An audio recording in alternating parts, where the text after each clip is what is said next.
Ochre is a term used by archaeologists to describe a soft rock containing iron oxides and is found at archaeological sites in Africa dating to 200,000 years ago. Ochre may have been used as a coloring agent, as a medicine, as an additive in glues, and as a sunscreen. However, we know little about how ochre was processed and stored. An exceptional archaeological discovery, just published in Science, sheds new light on this topic. An international team, led by Christopher Henshelwood, describes the excavation and detailed analysis of 2 ochre processing toolkits uncovered in the Middle Stone Age levels at Blombos Cave, South Africa. In 2008, a couple of toolkits were found at Blombos Cave in latest dating to 100,000 years ago.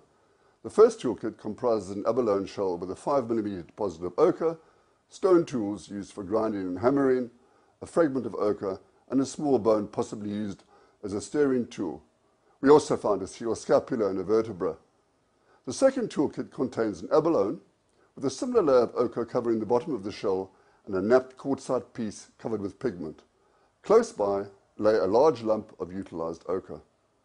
The evidence suggests to us that during this period the site was used as a workshop to process ochre perhaps, and was abandoned shortly after these toolkits were used.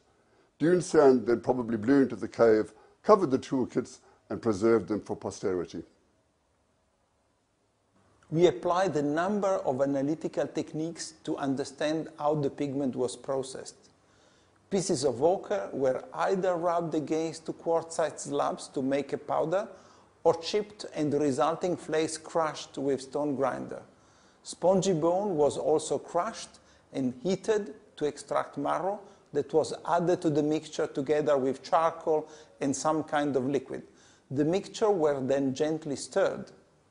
Chemical analysis indicated the mixture contained 3 different types of ochre, and we have shown that the toolkit were used more than once.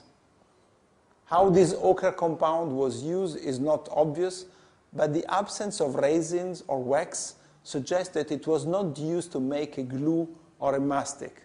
We think it may have been used as a paint or to create a design.